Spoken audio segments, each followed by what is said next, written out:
샬롬, 좋은 아침입니다. 오늘도 우리가 말씀으로 하루를 시작할 수 있는 게 참 은혜인 것 같습니다. 짧은 시간이지만 그러나 이 시간을 여러분 좀 소중히 여기시면서 짧은 시간 동안 듣고 좀 여러분 개인적으로 기도함으로써 하루를 정말 말씀으로 시작하는 어떤 그 또렷한 모습을 지닐 수 있으면 참 좋겠다라는 생각을 해봅니다.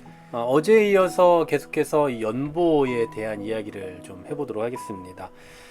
연보라는 말, 이 시대에 뭐 헌금 아니면 뭐 헌물, 봉헌 다양한 단어로 쓸 수 있겠습니다만 이 모든 것의 근원에는 사실 이 한자로 헌상의 의미를 지니고 있습니다.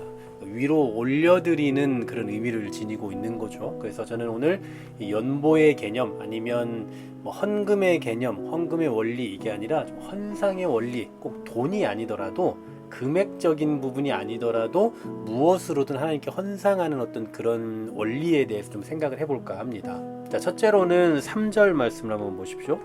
내가 증언하노니 그들이 힘대로 할 뿐 아니라 힘에 지나도록 자원하여 라고 말씀합니다. 자, 어제에 이어서 마게도냐 교회들에 대한 이야기예요. 마게도냐 사람들, 마게도냐 교인들은 상황이 어려웠지만 가난했지만 극심한 가난 가운데 처해 있었음에도 불구하고 그 은혜에 의해서 풍성하게 연보를 했다라고 말씀드렸잖아요. 근데 그들이 어떤 그 자세를 가지고 이 일을 했느냐, 굉장히 자발적이었어요. 자원했습니다. 외부적인 압력에 의해서가 아니라 어떤 강요에 의해서가 아니라 예루살렘 교회의 형제들을 돕는, 그 가난한 형제들을 돕는데 자발적으로 참여를 하는데 힘에 지나도록 했대요. 그러니까 할 수 있는 대로 최선을 다해서 자발적으로 했다라는 거죠. 이것은 뭐 현실적으로 실제적으로 기대 이상의 헌금이었을 것으로 봐요. 가난함 속에서 기대 이상의 헌금을 드렸다? 그런데 여러분 이것을 또 기쁜 헌신이었던 거죠. 그들이 예루살렘 교회의 성도들을 뭐 만났거나 본 적이 있는 게 아니에요. 여러분 뭐 우리 형제를 위해서 가족을 위해서라면 내가 있는 힘껏 자발적으로 할 수 있죠. 하지만 한 번도 본 적이 없는 그 예루살렘 교인들 그 성도들을 위해서 그들의 가난을 돕기 위해서 힘에 지나도록 자원하여 드린다?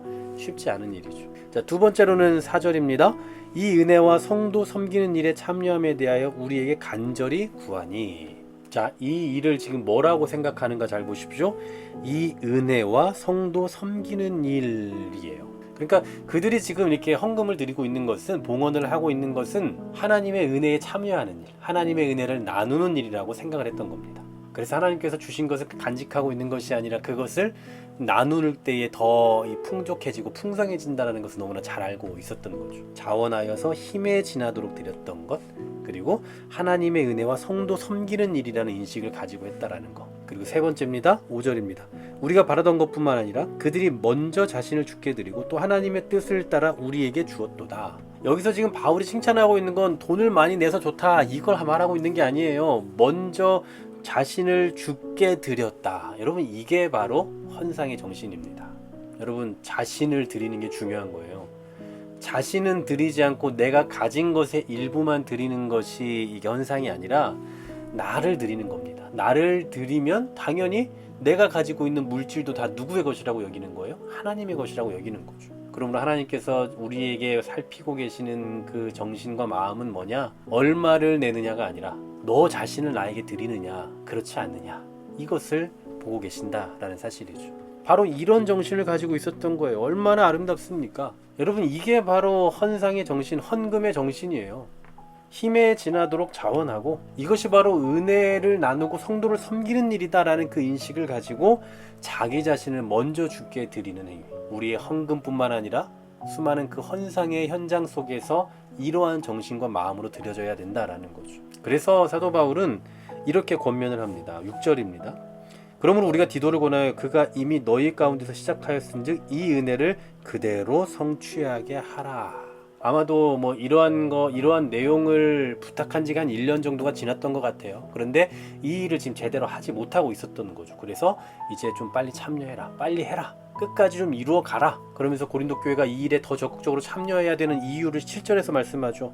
오직 너희는 믿음과 말과 지식과 모든 간절함과 우리를 사랑하는 이 모든 일에 풍성한 것 같이 이 은혜에도 풍성하게 할지니라. 여러분, 이 내용들은요, 앞서 우리가 고린도전서에 생각해봤던 그 은사들이에요. 영적인 은사들. 하나님께서 이런 것들을 풍성하게 너희에게 주셨다. 그러니 그것을 나눠야 되는데, 나누는 일에 인색하다면 그럼 성숙한 그리스도인이 될 수 없는 거 아니겠냐. 하나님을 기쁘시게 할 수 없는 거 아니겠냐. 그러니 하나님의 은혜를 풍성하게 받은 사람답게 은혜를 나누는 일에도 풍성하게 해라. 다시 말해, 은혜를 말로만 하지 말고 실제로 그 은혜를 증언하는 삶을 좀 살아내라, 이 얘기를 하고 있는 겁니다. 오늘날에도 마찬가지일 겁니다.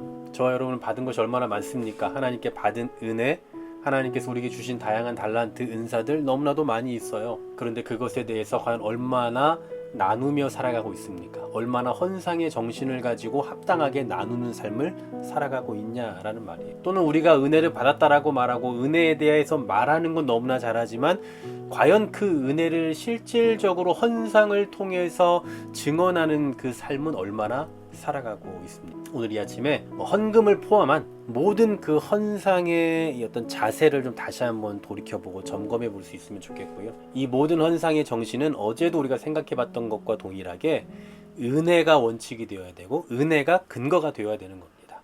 그 은혜를 받은 자로서 은혜를 받았다라고 말만 하는 삶이 아니라 실제로 그 은혜를 증언하는 삶을 살기 위해 하나님께 자기 자신을 먼저 드리고, 또 모든 것이 이렇게 내가 드림을 통하여서 하나님의 은혜를 나누고 섬기는 일이다라는 그 인식을 가지고 힘에 지나도록 자원하는 심정으로 드리며 나아갈 수 있는 그런 믿음의 백성들 다 되시기를 주님의 이름으로 간절히 소망합니다.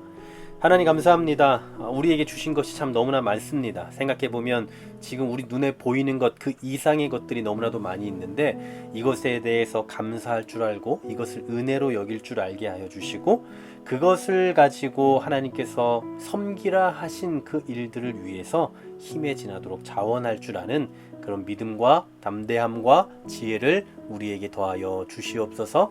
예수 그리스도의 이름으로 기도하옵나이다. 아멘.